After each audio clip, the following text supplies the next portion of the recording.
We're here in Bangladesh to visit a brilliant swimming project that's supported by Sport Relief. Back in the UK, most of us learn to swim at an early age, whether it's just for fun or even for sport.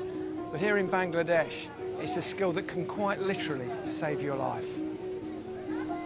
Every single day in Bangladesh, 50 children die from drowning. And when the monsoon season hits this part of the world, severe flooding means that families have their whole lives washed away.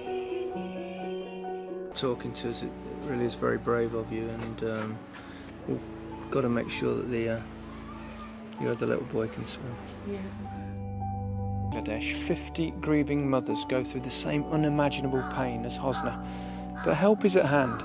Sport Relief funds a fantastic project that teaches children to swim, a valuable skill that saves lives.